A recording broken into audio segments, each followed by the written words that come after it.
call Sergeant Truman Simon's radio. A body had been discovered at Spiegelfield Park near Lake Waco. That summer had been especially violent in Waco, which is a city of 100,000 people. It was July 14th, and already 12 people had been murdered that year. A sex worker had been stabbed and thrown into the river. A father of 5 had been beaten to death by a stranger in his front yard because he wouldn't light the guy's marijuana cigarette. And in June, 2 cops had been shot in a gun battle downtown. This is a quote from the article that kind of talks about Waco and what it looks like and kind of what it's like to live there. Waco didn't get much credit for physical beauty, but the lake just inside the city's western border was a jewel, deep and blue. It had been created in 1930 when engineers dammed the Bosque River. And now there were 6 parks along its edges with pretty white sand beaches.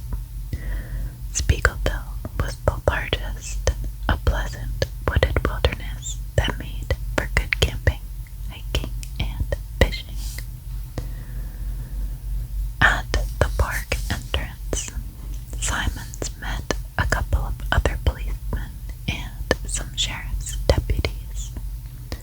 Together, they drove into the park, heading down a rutted dirt lane that snaked through the brush until they came to a lonely fork in the road at the edge of the woods. A crowd of deputies from the sheriff's and constables' offices stood around talking. Several reporters milled about as well. Simons parked and made his way to one of the deputy constables, who pointed out 2 young men standing nearby. They had been looking for a place to fish when they'd spotted the body near the foot of a tree, lying beneath some low-hanging branches.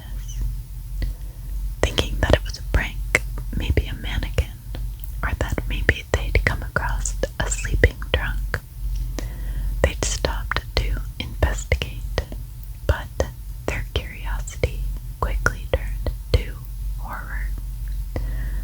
A young man in jeans and an orange shirt lay gagged, his hands bound behind him.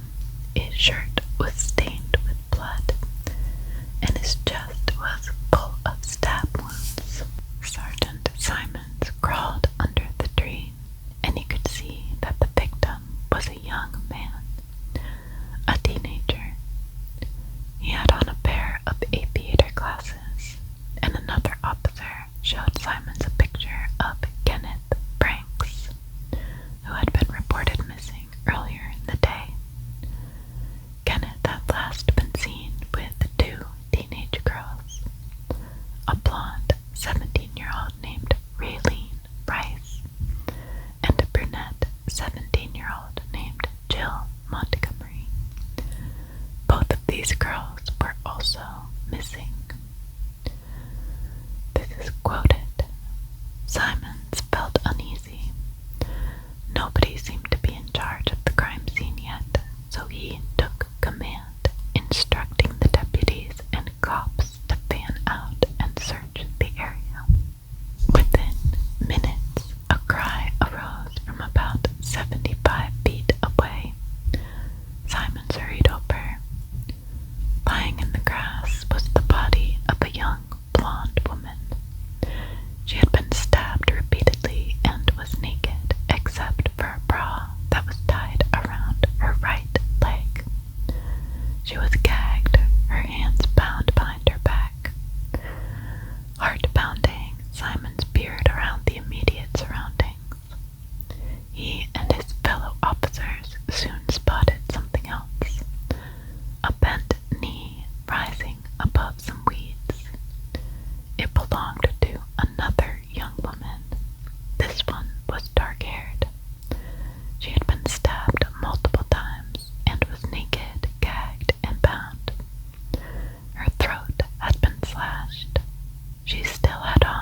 examiner determined that they had been sexually assaulted.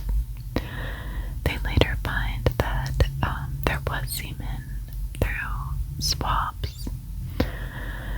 It was very strange that there was very little useful evidence where the bodies were found. It was thought that maybe the crime had taken place somewhere else, but it kind of reminded me of the West Memphis Three, where the three boys' bodies really had no evidence on them. Waco PD officers interviewed between 150 and 200 people in the first couple of weeks, but they found few clues and couldn't figure out a motive.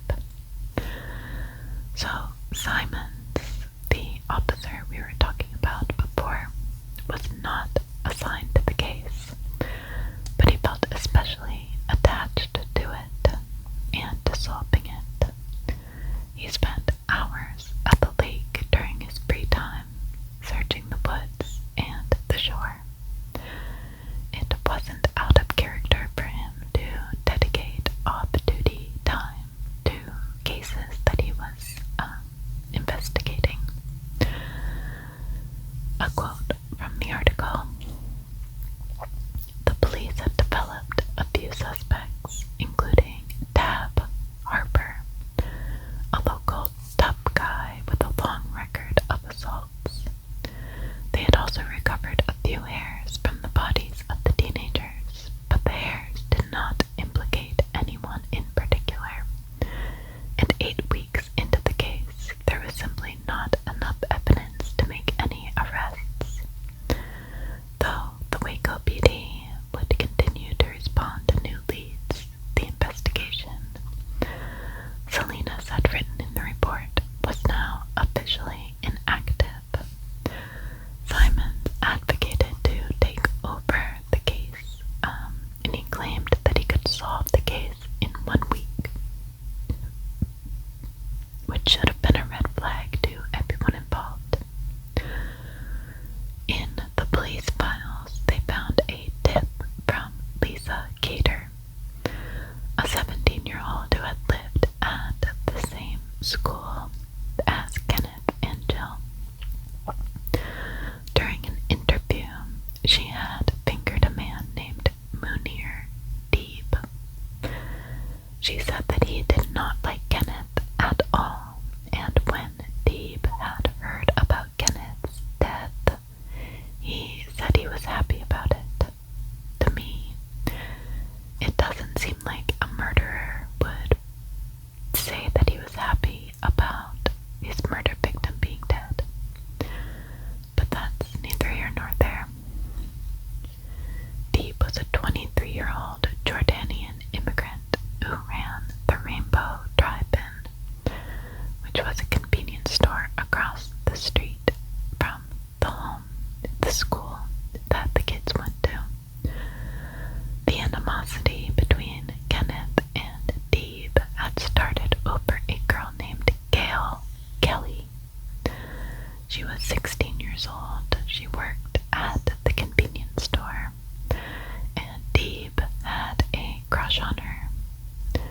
Her and Kenneth were friends, and Kenneth made fun of him, called him like derogatory names,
sexual acts on his friend.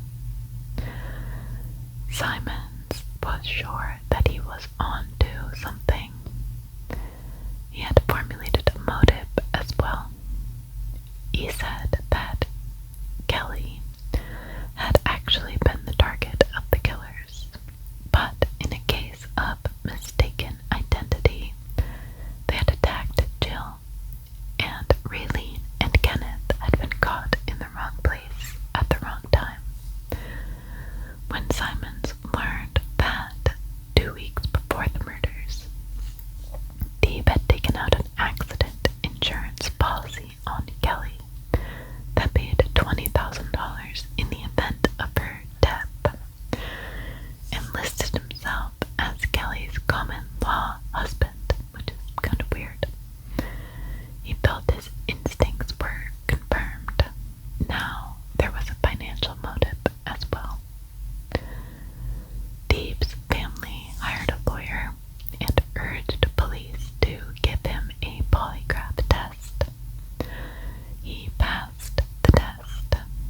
Simons was completely deflated by this, but the rest of the Waco PD was not surprised, and they felt that Simons had tunnel vision with this case. They already didn't trust him because he was kind of a loner, and the way that he investigated cases was kind of outside of the box, and as we'll learn, a little bit sketchy. Simon started to focus his energy on David Spence, or Jilly. I'll be calling him Spence, though. Spence was in jail for cutting the teenage boy, and he said he had an alibi for when the murders were committed. He said he had been working at Burke's Aluminum next door to the Rainbow Drive-In, and his girlfriend, Christine Jewell, worked in Deep's store as well. Spence spent a lot of time there just kind of hanging out and playing video games. He said he would do anything he could to help solve the murders and would ask his friends that were out on the streets. Simons ended up getting a job at the jail where Spence was being held in order to get closer to him and have conversations with him.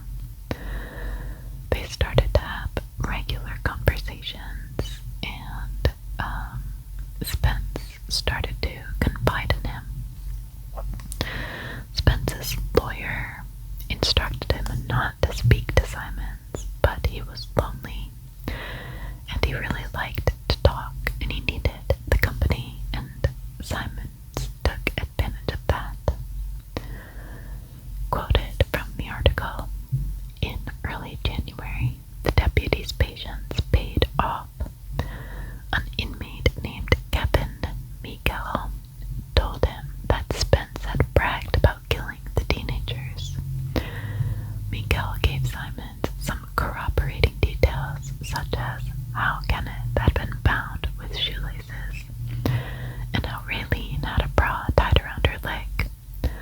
He also reported that Spence had suggested that Gilbert Melendez, Spence's co-perpetrator in the abuse case where they cut the teenager's leg, had been involved.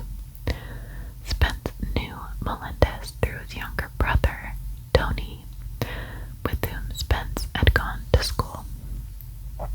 So Tony and Gilbert are brothers, Tony and Gilbert Melendez. And Spence says that Gilbert was with him when he murdered the teenagers. And then other inmates started to come forward with things that Spence had said. He said he had been in a satanic cult.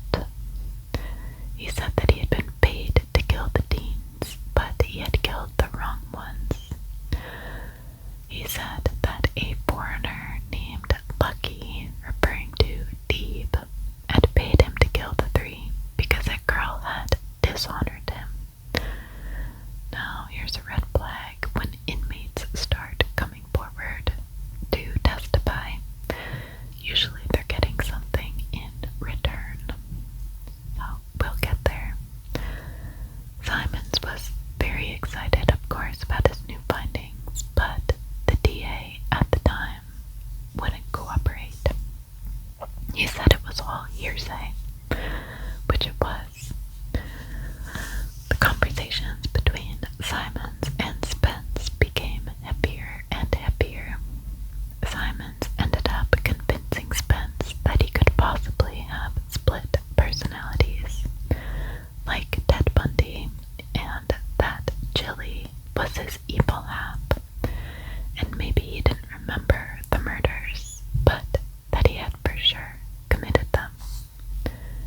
He also recanted his confession entirely.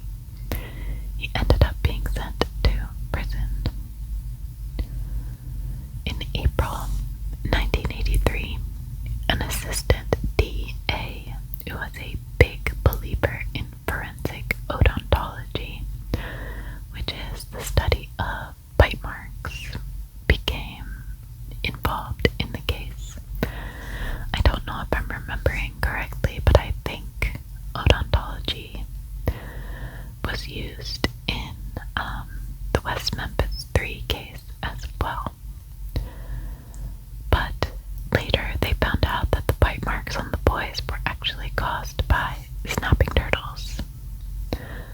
Anyway, so the assistant DA, brought photos of some of the wounds on the victims to a forensic odontologist in Albuquerque who had helped solve another case. He was sure that Spence's teeth had made the marks. From there, the investigation moved forward very quickly. They had also picked up another suspect, Tony Melendez, Gilbert's younger brother, a 24-year-old who was wanted in Corpus Christi for robbery and rape. He failed a polygraph, and jailhouse informants claimed they had heard him say that he was at Lake Waco the night of the murders. On November 21st, 1983, a McLennan County grand jury indicted Dave, Spence, and both Gilbert and Tony for the murders of the 3 teenagers. Spence's lawyer's argument was that Spence was coerced into a confession, and were very concerned about Simon's tactics of getting Spence to talk, since a lot of what was presented was not from a formal interrogation. Not only that, but forensic odontology was admissible in court, but there was really no science behind it. Kind of like when we talked about the blood spatter in another case in Texas, and the article written by Pamela Koloff. The lawyers ended up sending a 33-page letter to the FBI and U.S. Attorney's Office asking for help with their case. This is a quote.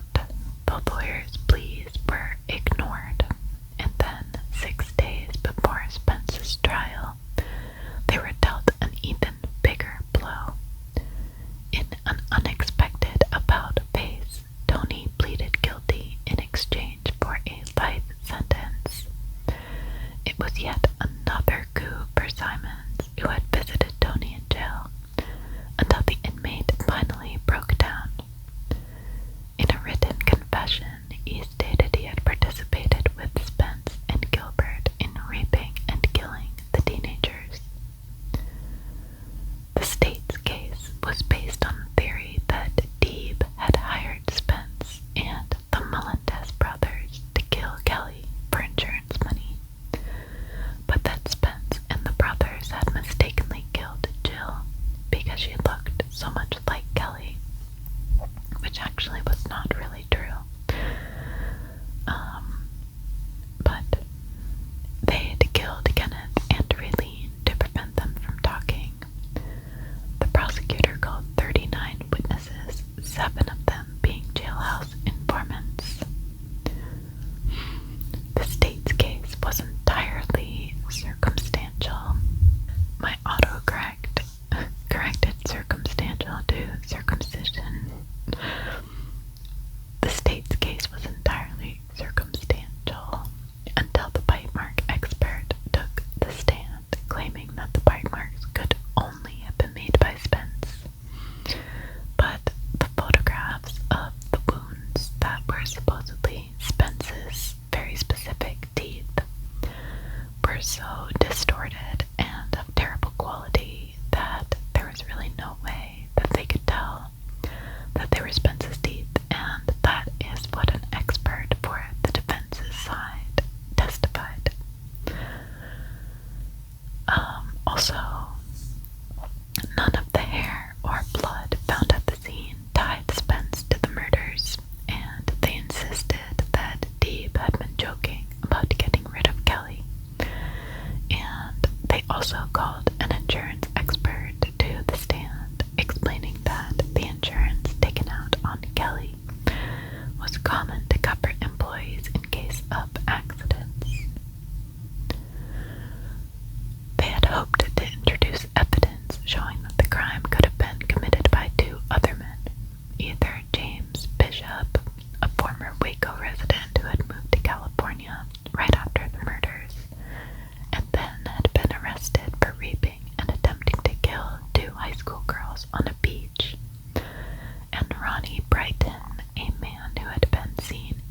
both men ended up being prosecuted, or they all went to jail for life. This was a huge victory for the Waco Police Department, and Simons became one of the most well-respected officers in the state. 2 years later, he won a Texas Peace Officer of the Year award. He was also featured in a best-selling book about the murders called Careless Whispers, which won, that sounds like a good ASMR channel, which won the Edgar Allan Poe Award for Fact Crime Book of the Year. So, let's flash forward a bit to March 2nd, 1986. A detective named Jan Price got a call about a strange death at a house in Waco. Jan was married to another officer named J.R. Price. He had also been called to the scene. They found a footprint on the front door, which had been kicked in, and some smudged fingerprints around the house. In the back bedroom, face down on the bed, was a nude body of a 54-year-old woman. She had been raped and beaten and suffocated. Her name was Juanita. White, and she was David Spence's mother. White had gotten off work the previous night at 9:30 after her shift at Uncle Dan's barbecue. When she didn't show up for church the next morning, her Sunday school teacher stopped by the house and found her dead. Her nose was broken, her ear was torn, and her body was badly bruised and battered. She also had marks on her skin that looked as if they'd been made by teeth. The contents of White's purse were strewed across the floor, and her car was missing. The vehicle was found several hours later at an apartment complex about 15 blocks away. About 7 hours after the officers finished searching White's home, they received a call to return to the crime scene. Someone had broken back into the house and had rummaged through everything in the bedroom, as if they were looking for something. Detective Price found out that White had been conducting her own investigation, interviewing people around town, in bars, etc. White's other son, Steve Spence, told officers that she had begun to receive threats during her investigations. A few days before White's murder, she received a letter from one of the men who had testified against Spence, saying that he had made it all up. White was so excited and was sure that it would get her son out of jail. On that Friday, she told Spence's lawyers that she had many leads and that she thinks she found out what happened. She said that she had a witness, and then she was murdered brutally. Truman Simons was appointed as the investigator on the case, of course. Her body was sent to the Dallas County Crime Lab, which seemed strange to Detective Price, because she didn't know of anyone outside of Waco who would be working on the case. Simon started to railroad Price and took over the case as he usually did. Detective Price knew about Simon's reputation, and it made her very nervous. He said he already had a suspect within days, a black man that he had seen exiting White's stolen car,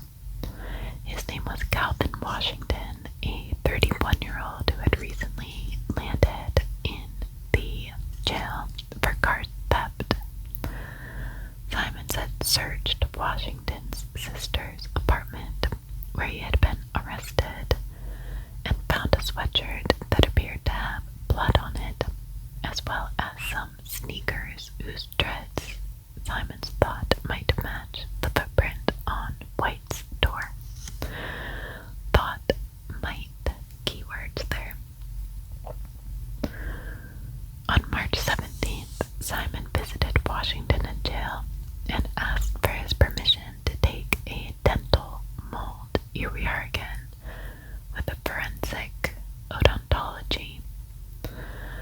Later, Simons claimed that Detective Price had agreed that they should do bite mark forensics, but Price insisted she wanted nothing to do with it, although she did agree to go with them.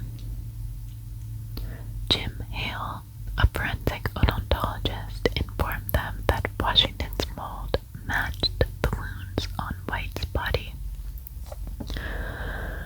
Simons told Price that through his informants, he had also learned that Washington had a partner in crime, a 19-year-old named Joe Sidney Williams. Quoted from the article, Price continued to investigate because she didn't believe that the men were actually the ones who had committed the crime. For one thing, Simons wasn't filing any reports.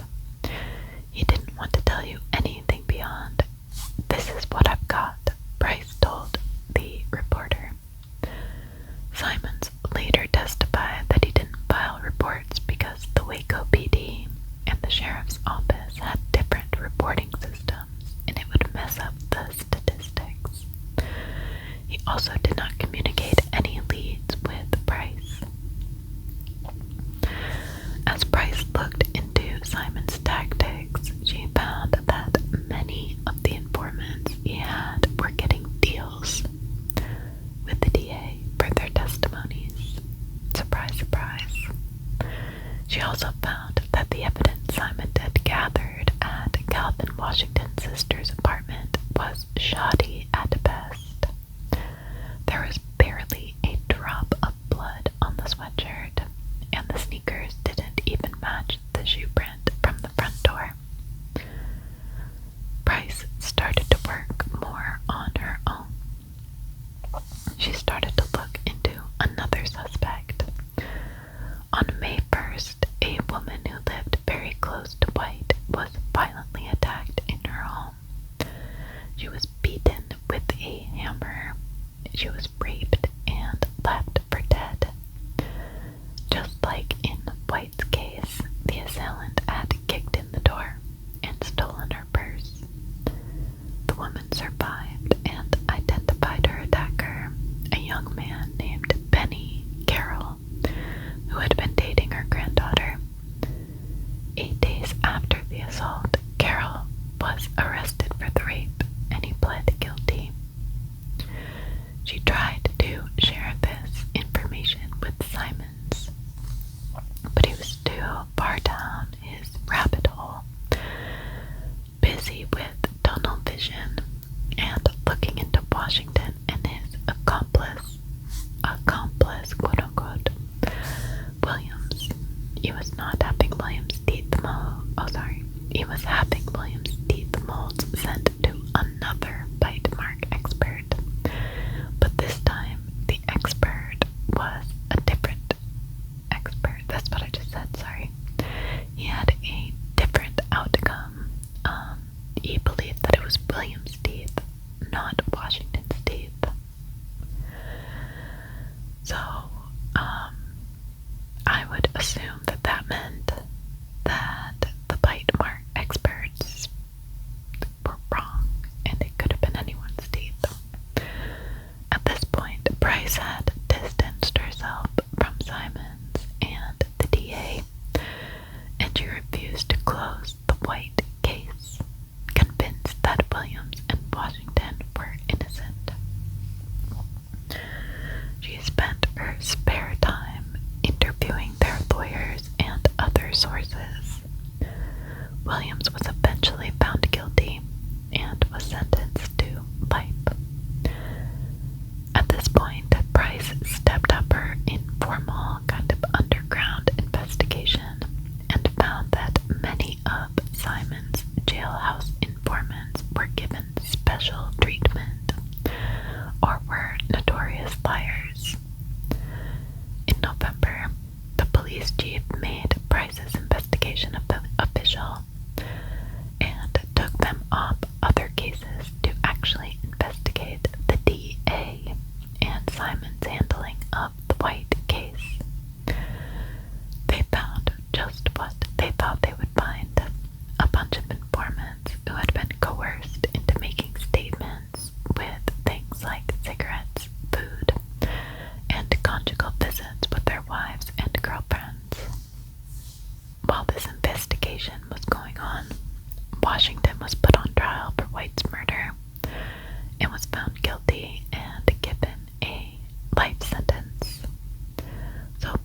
Washington and Williams now have life sentences. Price and her partner's investigation went through May 1988, when she took their findings to the FBI and the U.S. Attorney in Waco. The case went nowhere. They found a seedy informant underworld, but there seemed to be nothing that they could do about it. She was completely devastated that they wouldn't be able to do anything about the corrupt DA and Simons. Luckily, though, in June 1991, the Court of Criminal Appeals did overturn Washington's murder conviction. This is a quote about his time in jail. Sitting on the floor of his cell at the Alice unit, he'd studied law books and typed out cases, trying to learn the rhythms of legal writing. He eventually hammered out a 114-page writ of habeas corpus, a last appeal available to death row inmates in which evidence can be introduced to allege that their trial was unfair. The writ was full of typos, but also cogent arguments. Deeb was granted a new trial when the court ruled that the jailhouse informant's testimony that had been used against him was hearsay. I'm sorry, I said Washington. Deeb was granted a new trial. Spence was not so lucky. The inmate had taken his mother's death very hard. His ex-wife, June Ewing, whom he had married and divorced years before, reported after a visit that he had stood in the prison yard and screamed at the sky, "Are you real? Like talking to God? Is my mother with you?" 16 months after White was murdered, his lawyers filed a direct appeal with the CCA, and it was denied. Spence's execution date was set for October 17th, 1991.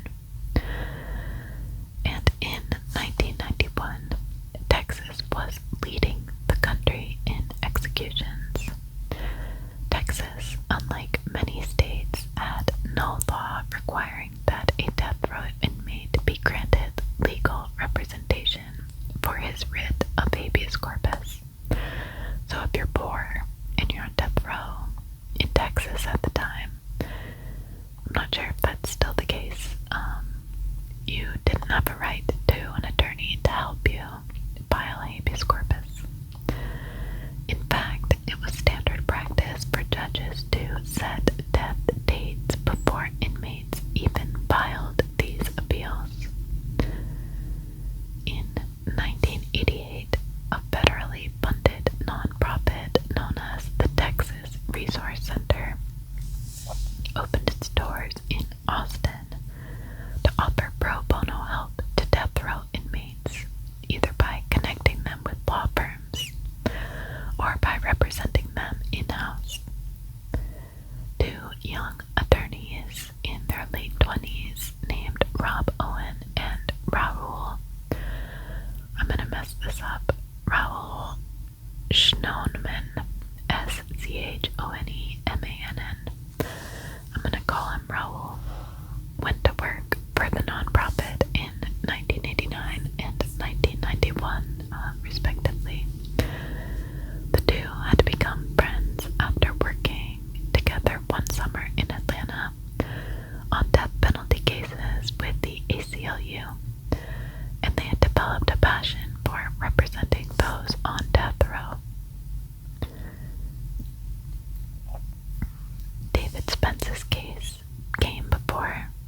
sentenced to death. But finally, on Labor Day, with 45 days until his execution, Owen and Raoul were assigned to the case. They read through thousands of pages of transcripts, and they found that the types of evidence used against their client were well known to be unreliable.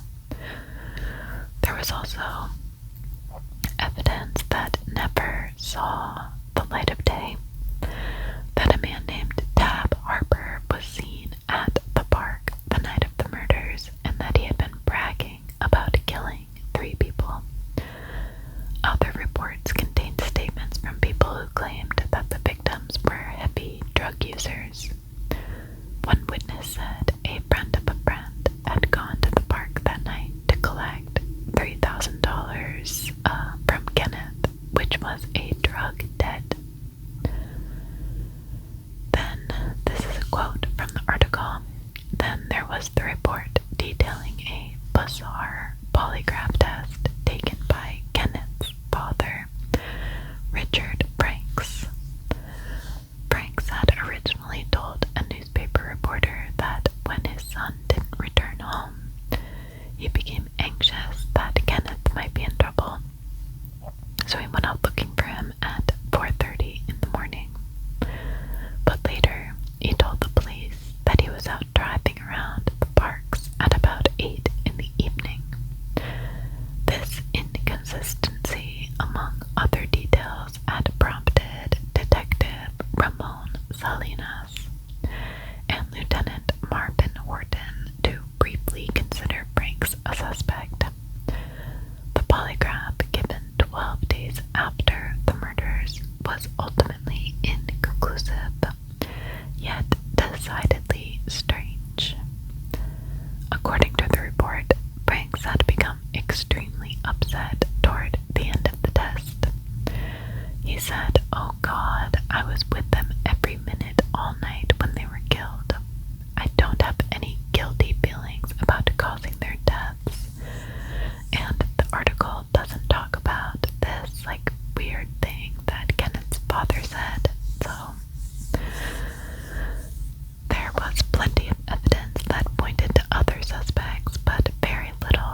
he had agreed to testify against Spence at his second trial because it looked like it was a hopeless cause. Spence had already been found guilty. What would a jury do to a two-time felon who was Mexican-American? So he gave a new statement with even more detail and pleaded guilty. He claimed that Simons got him food and visits with his girlfriend in the DA's office and said they would help him get parole. Simons was also overheard saying, "Gilbert, we're going to turn the recorder off now and get our story straight, and then we'll turn the recorder back on," which is totally messed up and apparently happens all the time. This sounds all too familiar. As you can guess, the lawyers also found that the bite mark photos were far too grainy and of poor quality to get a proper picture of whose bite marks they might be. Their new deadline was October 1993, and the odontology reports came back, or they didn't come back. They were very late.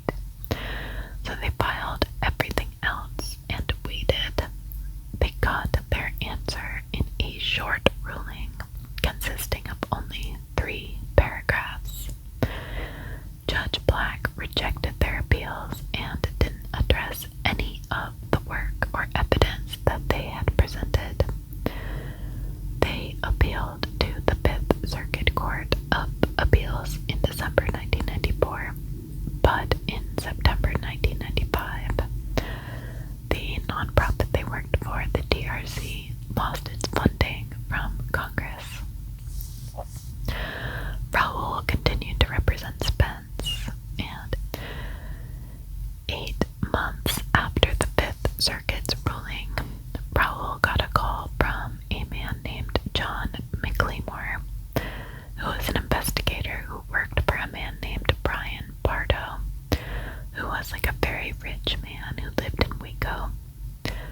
The two of them had recently met Spence when they were invited by a prison ministry to visit Spence's unit. They took special interest in him and decided to put a bunch of money into trying to get him off of death row. So there was now a new execution date, which was April 3rd, 1997.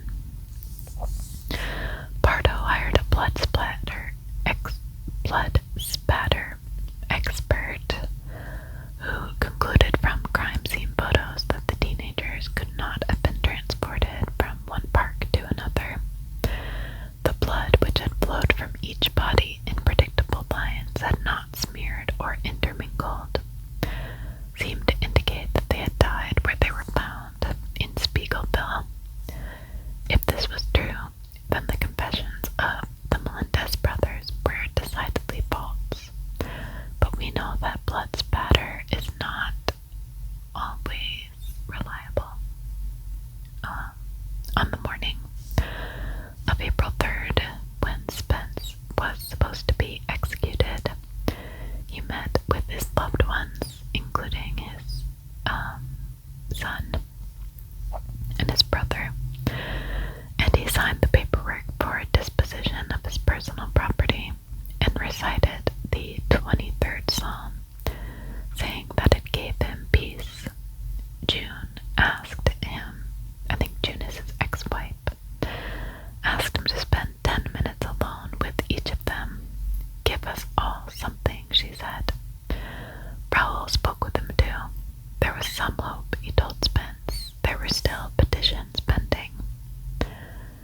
But the court denied Raoul's last-ditch motion, followed by the Supreme Court and the Board of Pardons, which turned down his request at 4 o'clock that afternoon.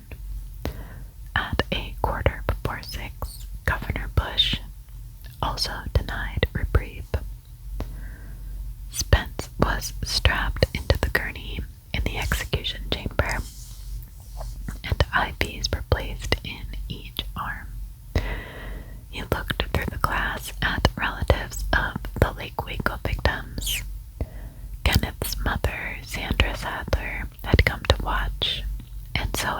brother Brad, and her sister Monica, and their father Rod. I want you to understand I speak the truth when I say I didn't kill your kids, said Spence. Honestly, I have not killed anyone.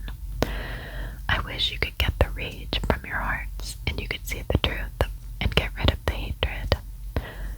At 6:32, Spence was pronounced dead. So, after this, an investigative reporter named Frederick Tannen became interested in the case and in Spence's death and the death penalty in Texas in general.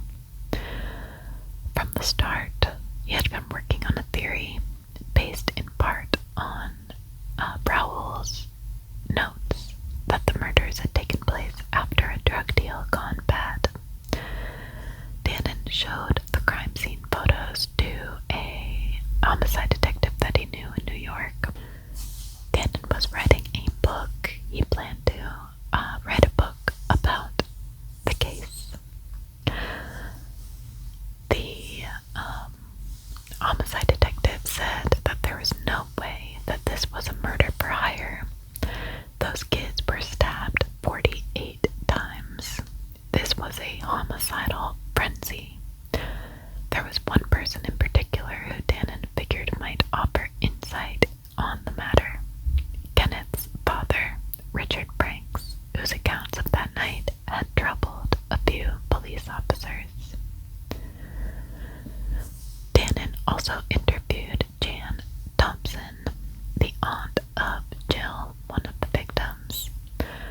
Thompson had been keeping a close eye on the investigations and had many journals and notes about the murders.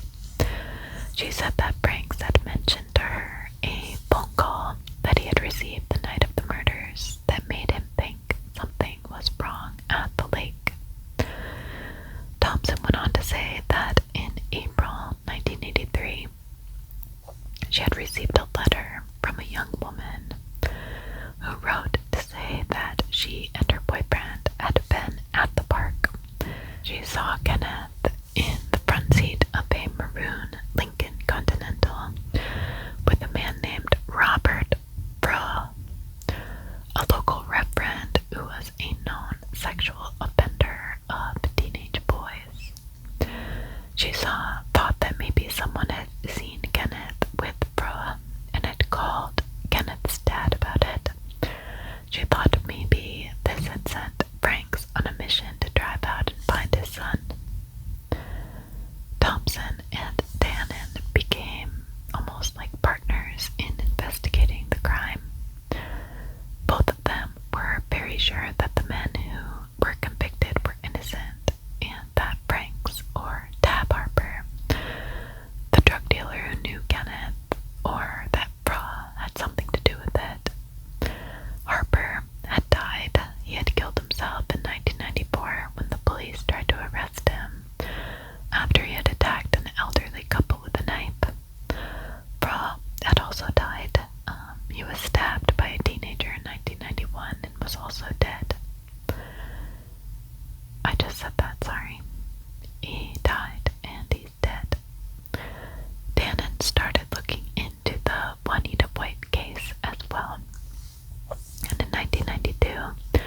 destroyed all of the documents she had related to the case.